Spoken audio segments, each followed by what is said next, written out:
जय जगन्नाथ। नमस्कार। मैं स्वप्नव्रत दास बाय प्रोफेशन। मैं चार्टर्ड अकाउंटेंट हूँ। अकाउंटेंसी, फाइनेंस और टैक्सेशन फील्ड में मेरा करीबन 17 साल का एक्सपीरियंस है। मेरा 3 फील्ड में मास्टर है: commerce, business administration and journalism and mass communication. International business operation में मैं पोस्ट ग्रेजुएट डिप्लोमा होल्डर हूँ। मेरा करीबन 20 साल का एक्सपीरियंस है teaching, training and development line में।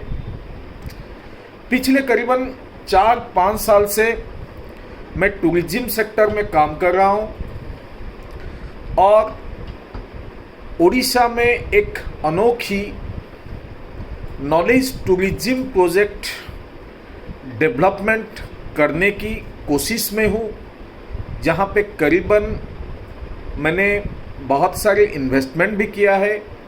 The project name is knowledge enclave, the first knowledge village of Orissa. आज इस वीडियो के जरिए मैं अपने आप को मेरे देशवासियों के सामने प्रस्तुत करना चाहता हूं और मेरा जो जन्मभूमि उड़ीसा है उसके बारे में कुछ आपके साथ नॉलेज शेयर करना चाहता हूं। कुछ भी स्टार्ट करने से पहले 2 चीज हमको ध्यान में रखना है। एक, जननी जन्मभूमि स्वर्गोदपि गरीयसी, nation first and state first. ये 2 फिलोसॉफी के साथ हमको आगे बढ़ना है। इसीलिए मैं वंदे मातरम और वंदे उत्कल जननी, ये 2 नारे के साथ अपने प्रदेश के बारे में जो भी ज्ञान मेरे पास है और मेरे प्रदेश को लेकर जो विजन मैं अपने अंदर रखता हूं, मैं आपके साथ शेयर करना चाहता हूं। अगर उसमें कुछ खामियां रह जाएं तो मैं आशा करता हूं कि आप सब मुझे माफ कर लेंगे। पहले ब्रीफली मैं उड़ीसा के बारे में 2 पद कहना चाहता हूं। उड़ीसा एक राज्य है। It is full of minerals and natural resources. ये कहना गलती होगा कि उड़ीसा डेवलप नहीं कर सकता। उड़ीसा विकास की ओर तीव्र गति से आगे बढ़ रहा है और हमारे पास जो लीडरशिप है वो पिछले 26 साल से उड़ीसा का डेवलपमेंट के लिए, विकास के लिए निरंतर प्रयास कर रहे हैं और हम उड़ीसावासी उनके साथ हैं और उनका जो विकास का गति है उसको बढ़ाने के लिए हम हमेशा उनका साथ देने के लिए तैयार हैं। उड़ीसा के बारे में डिस्कशन करने से पहले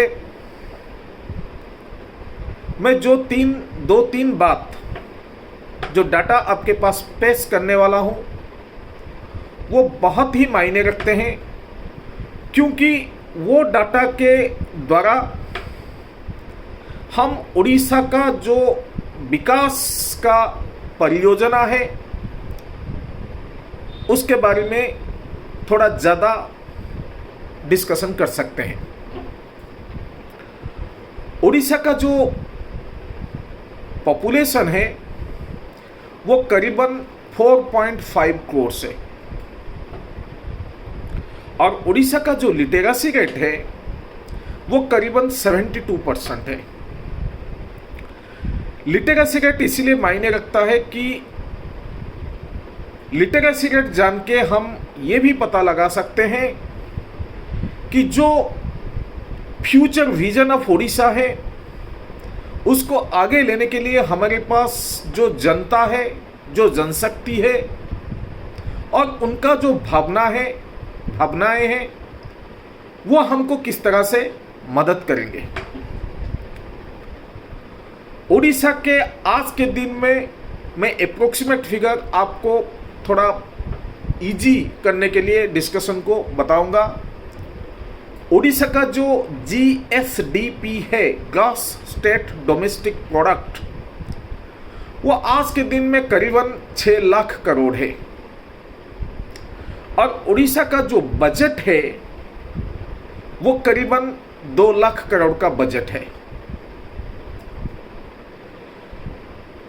तो उड़ीसा GSDP में सारे भारत में 16th रैंक में है और अगर पर कैपिटा GSDP के बात करेंगे तो उड़ीसा का जो पर कैपिटा GSDP है वो करीबन 1,30,000 है और पर कैपिटा GSDP के मायने पे उड़ीसा सारे देश में 24th रैंक में है। GSDP एक राज्य की जो प्रगति है उसको रिप्रेजेंट करता है, एक राज्य का जो प्रोडक्टिविटी है उसको रिप्रेजेंट करता है। अगर हम कोविड को इग्नोर कर दें तो उड़ीसा का GSDP ग्रोथ रेट करीबन 6 से 7% तक रहा है और हम एस्टिमेट करते थे कि ये करीबन 8 से 9% तक पहुंच सकता है। पर कैपिटा GSDP में उड़ीसा बहुत पीछे है और इसका एक कारण है कि उड़ीसा का जो 60% पॉपुलेशन है वो एग्रीकल्चर के ऊपर डिपेंड करते हैं और एग्रीकल्चर का जो कंट्रीब्यूशन GSDP के लिए है वो करीबन 26 to 27% है। तो इससे आप अंदाजा लगा सकते हैं 60% population contribute only 26 to 27% of the production of the state, and that is the reason why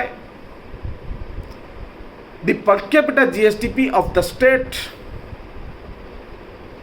थोड़ा नीचे है, 24th रैंक पे है।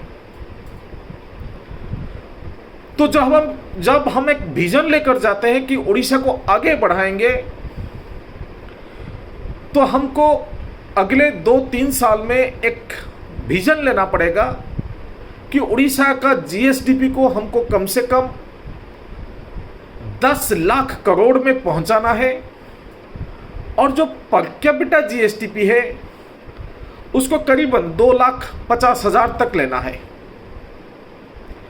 उड़ीसा का आज के दिन पे जो पर कैपिटा इनकम है वो करीबन ₹1,15,000 पर एनम है और लेके चलिए कि 9,500 से 10,000 पर मंथ के हिसाब से है।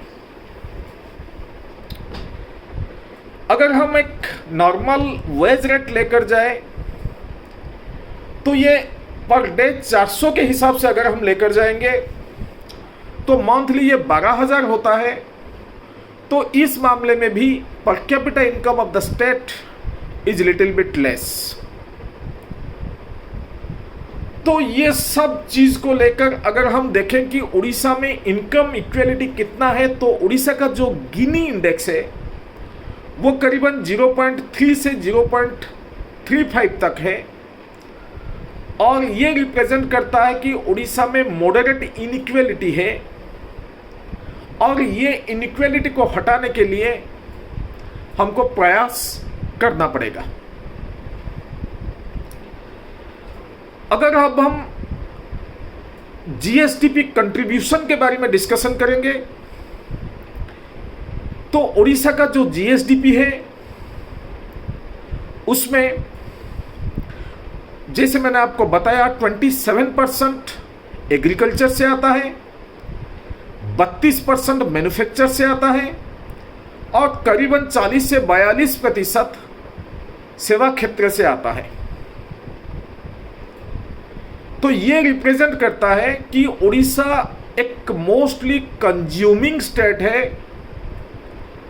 और जो विजन उड़ीसा है उसको एक मैन्युफैक्चरिंग हब बनाने के लिए हमको और बहुत काम करना है।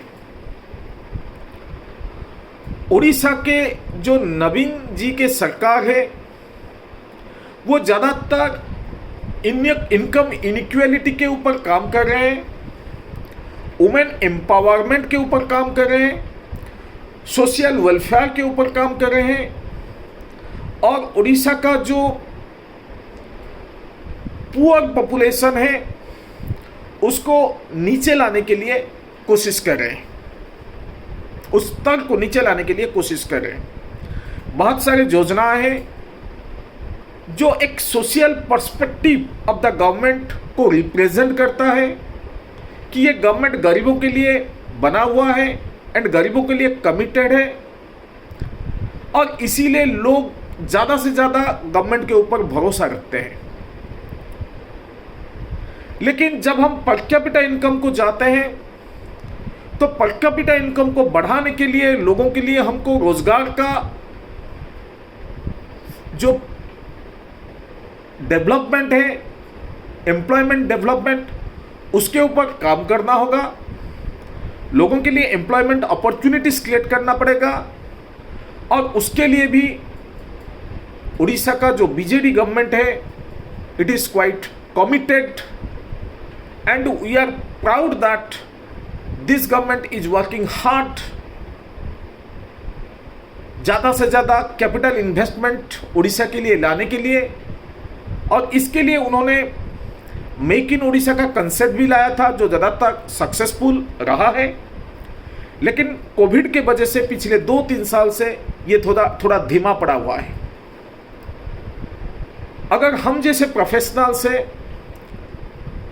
अगर हम आगे बढ़ेंगे, गवर्नमेंट को सपोर्ट करेंगे तो ये उम्मीद जरूर रहेगा कि उड़ीसा विकास के रास्ते में आगे बढ़ता रहेगा और पूरा देश के लिए एक उदाहरण प्रस्तुत करेगा। तो उड़ीसा का विकास के लिए हमको क्या क्या करना होगा, वो जो विजनरी स्टेटमेंट है, वो जो विजन है, उसको मैं इस शॉर्ट वीडियो के थ्रू में आपके पास पेश करने जा रहा हूं। किसी भी स्टेट को इंडस्ट्रियलाइजेशन में आगे बढ़ने के लिए जो पहला जरूरत रहता है वो इलेक्ट्रिसिटी है और इलेक्ट्रिसिटी मामले में उड़ीसा का जो इंस्टॉल्ड कैपेसिटी है वो करीबन 9,500 मेगावाट का है। 9,500 मेगावाट में से करीबन 72 to 75% कोल बेस्ड है, करीबन 24% हाइड्रो पावर बेस्ड है और 1.5% ऑल्टरनेटिव एनर्जी के थ्रू में आता है। क्योंकि हम ज़्यादातर कोल बेस्ड इलेक्ट्रिसिटी में डिपेंड कर रहे हैं, इसीलिए इलेक्ट्रिसिटी का जो कॉस्ट है वो ज़्यादा है और सरप्लस इलेक्ट्रिसिटी होने के बावजूद हमको बहुत परेशानी फेस करना पड़ता है समर सीजन में, जो इंडस्ट्रियलाइजेशन के लिए एक बहुत ही प्रतिबंध के दौर पर खड़ा रहता है। इसीलिए उड़ीसा को एक इलेक्ट्रिसिटी सुपर पावर बनाने के लिए ये जो अल्टरनेटिव एनर्जी 1.5% शेयर करता है उड़ीसा का इंस्टॉल्ड इलेक्ट्रिसिटी और पावर कैपेसिटी में, उसको कम से कम हमको 10% तक लेना है, क्योंकि आगे इलेक्ट्रिसिटी व्हीकल्स आ गए हैं, तो ये इलेक्ट्रिसिटी का डिमांड भी ज़्यादा रहेगा और उस डिमांड को मीट करने के लिए हमको सोलार पावर में बहुत डिपेंड करना पड़ेगा। और ये जो अल्टरनेटिव एनर्जी का शेयर है उसको 1.5% से लेकर कम से कम 10% तक पहुंचाना है। उड़ीसा में मैन्युफैक्चरिंग का जो जीएसडीपी में कंट्रीब्यूशन 32% है, उसके कम से कम 35 to 40% तक लेना है। और इसके वजह से उड़ीसा का जो टैग है कंज्यूमिंग स्टेट, वो एक प्रोड्यूसिंग स्टेट कैटेगराइजेशन में चला जाएगा। जो दूसरा विजन है ये कि उड़ीसा में आज तक कोई इलेक्ट्रॉनिक सिटी नहीं बना है। उड़ीसा में इन्फोसिटी है भुवनेश्वर में, सेकेंड इन्फोसिटी के लिए भी गवर्नमेंट ने बहुत बढ़िया इंफ्रास्ट्रक्चर बना के रखा है। उड़ीसा में फूड पार्क्स भी है जिसके ऊपर गवर्नमेंट कंटिन्यूअसली काम कर रहा है। लेकिन दुख की बात यह है कि उड़ीसा में 3 पोर्ट होने के बावजूद, धामरा, पारादीप और गोपालपुर, उड़ीसा में आज तक एक मैन्युफैक्चरिंग हब नहीं बन पाया है। हाँ, माइनिंग, स्टील, एल्यूमिनियम में उड़ीसा इंडिया का लीडर है और नेचुरल रिसोर्सेज ज़्यादा होने की वजह से बहुत सारे कंट्री और बहुत सारे देश उड़ीसा के ऊपर डिपेंड करते हैं। और हमारा जो बीजेडी गवर्नमेंट है वो उसका फ़ायदा लेते हुए बहुत सारे मैन्युफैक्चरर्स को उड़ीसा में लाने में कामयाब रहे हैं। लेकिन जो दूसरा एरिया है, जैसे कि एक इलेक्ट्रॉनिक सिटी बनाने के लिए उड़ीसा के लिए बहुत अपॉर्चुनिटी है। बेसिकली गोपालपुर, गंजाम एरिया में, जहाँ पे गोपालपुर पोर्ट बन रहा है, बहुत अच्छी तरह से डेवलप भी हो रहा है, उस एरिया में अगर हम एक इलेक्ट्रॉनिक सिटी बनाएंगे या फिर इलेक्ट्रिसिटी और इलेक्ट्रॉनिक बेस्ड टॉयज इंडस्ट्रीज के लिए एक पार्क बनाएंगे, तो ज़्यादातर जो इलेक्ट्रॉनिक और इलेक्ट्रिक बेस्ड टॉयज हम चाइना से या फिर दूसरे कंट्री से इंपोर्ट कर रहे हैं, उसके लिए हम उड़ीसा को एक हब बना सकते हैं और डायरेक्ट गोपालपुर से उसको हम एक्सपोर्ट कर सकते हैं। ये जो गोपालपुर एरिया है ये आंध्रा, उड़ीसा, छत्तीसगढ़ और वेस्ट बंगाल के लिए बहुत ही बढ़िया कनेक्टिविटी के लिए जाना जाता है। रोड ट्रांसपोर्टेशन में, एयर ट्रांसपोर्टेशन में या फिर कार्गो, वाटर कार्गो ट्रांसपोर्ट में उड़ीसा के लिए कोई दिक्कत नहीं होगा अगर हम उड़ीसा में एक इलेक्ट्रॉनिक सिटी या फिर electronic and electricity based toy industries और टॉय पार्क का, टॉय मैन्युफैक्चरिंग पार्क का एक प्रबंध बनाएंगे। तो इसके लिए मतलब उड़ीसा का जीएसटीपी के लिए इसका बहुत बड़ा कंट्रीब्यूशन आ सकता है। उड़ीसा ऑलरेडी एक एजुकेशन हब है, बहुत सारे इंजीनियरिंग कॉलेजेस है, मैनेजमेंट कॉलेजेस है, medical colleges, private medical colleges भी उड़ीसा में आ गए हैं। लेकिन और एक चीज़ में उड़ीसा में काम करना है कि जो कॉस्ट ऑफ एजुकेशन है उसको थोड़ा कम करना है, सो दैट जो गरीब जनता है वो कम कॉस्ट में कैसे स्किल बेस्ड एजुकेशन एक्वायर कर सकता है।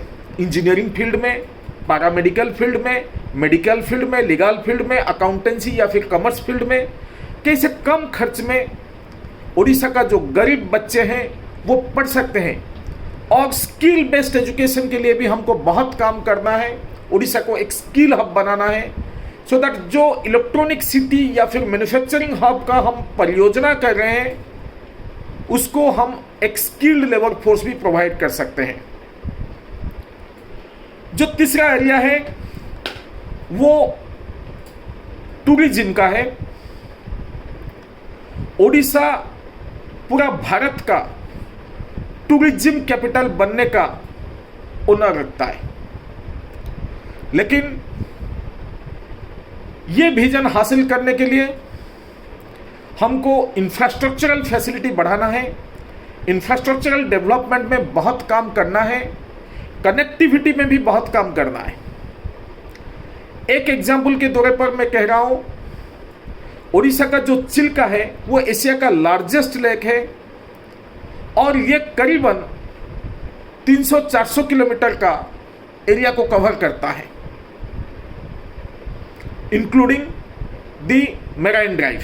सबको मिला के, चिल्का और मेराइन ड्राइव को मिला के मैं आपको बोल रहा हूँ। तो चिलिका के आसपास अगर हम एक टूरिज्म हब बनाएंगे, उड़ीसा का टूरिज्म कैपिटल अगर चिल्का को हम बनाएंगे और वहाँ पे थोड़ा इंफ्रास्ट्रक्चरल डेवलपमेंट में काम करेंगे, तो बहुत सारे टूरिस्ट उड़ीसा में आएंगे और आज के दिन में जो टूरिज्म होटल इंडस्ट्री का जीएसडीपी के लिए जो कंट्रीब्यूशन है वो करीबन 12 से 13% तक है, उसको हम कम से कम 15 से 20% तक ले सकते हैं।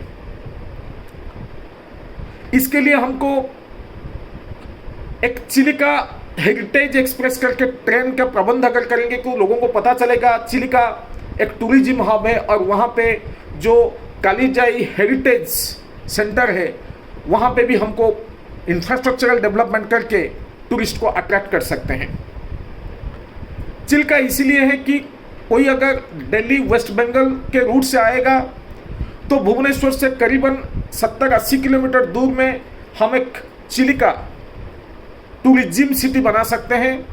और जो अगर आंध्रा, मुंबई और चेन्नई साइड से आएंगे वो बरहमपुर से अगर 60-70 किलोमीटर और आगे आ जाएंगे ट्रेन से, तो वहाँ पे अगर एक चिल्का टूरिस्ट सिटी करके हब अगर हम बनाएंगे तो वहाँ से लोग बोटिंग के थ्रू में सतपड़ा जाकर पूरी पुरुषोत्तम धाम, जगन्नाथ धाम का दर्शन भी कर सकते हैं। और ये एक और वहाँ के आसपास के जो टूरिज्म लोकेशन है जैसे तारातारिणी करके है, दारिंगीबाड़ी करके है, गोपालपुर बीच करके है, उसका भी बेनिफिट ले सकते हैं। तो ये एक बहुत बड़ा योजना हो सकता है। अगर उसके ऊपर इंफ्रास्ट्रक्चर में हम काम करेंगे तो वो भी हमारा स्टेट का जीडीपी के लिए एक बहुत बड़ा कंट्रीब्यूशन ला सकता है। मैं दिल के साथ नवीन जी का शुक्रिया करता हूं कि वो जिस तरह पूरी धाम का जो परिक्रमा योजना है उसके ऊपर काम कर रहे हैं, जिस सुंदरता के साथ वो पूरी को डेवलप कर रहे हैं वो काबिले तारीफ है। और वैसे ही वो समलेश्वरी प्रोजेक्ट और एकाम्बरा लिंगराज टेम्पल प्रोजेक्ट को भी जिस तरह से हैंडल कर रहे हैं और उसका विकास के लिए जिस तरह से काम कर रहे हैं वो काबिले तारीफ है। और उसके लिए उनका जितना प्रशंसा करना है उतना ही कम है। इसके साथ अगर हम चिलिका इको टूरिज्म को जोड़ दें तो जो भी लोग उड़ीसा टूरिज्म के लिए आएंगे वो सबका एक इंक्लूसिव बेनिफिट ले सकते हैं और टूरिज्म में उड़ीसा स्टेट का देश का कैपिटल बन सकता है। उड़ीसा में वुमेन एम्पावरमेंट के लिए नवीन जी ने जो मिशन शक्ति का प्रोजेक्ट डेवलप किया है वो भी काबिले तारीफ है। मैं उनको सैल्यूट करता हूं।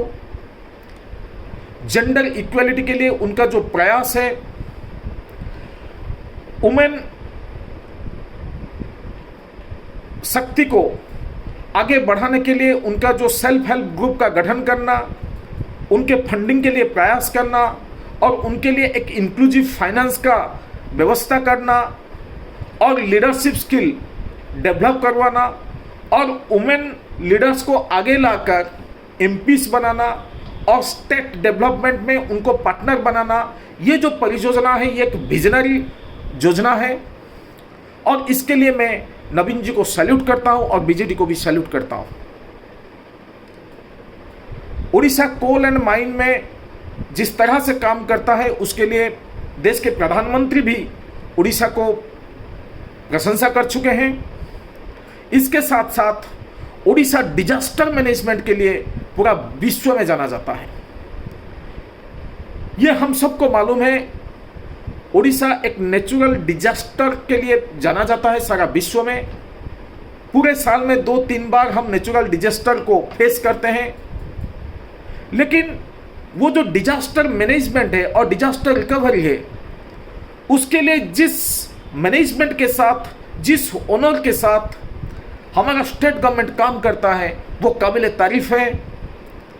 और उड़ीसा ने पहली बार around 1.8% of the budget disaster के लिए, डिजास्टर फंड के लिए रखते हैं Orissa government, so that this fund can be utilised for the purpose of disaster management.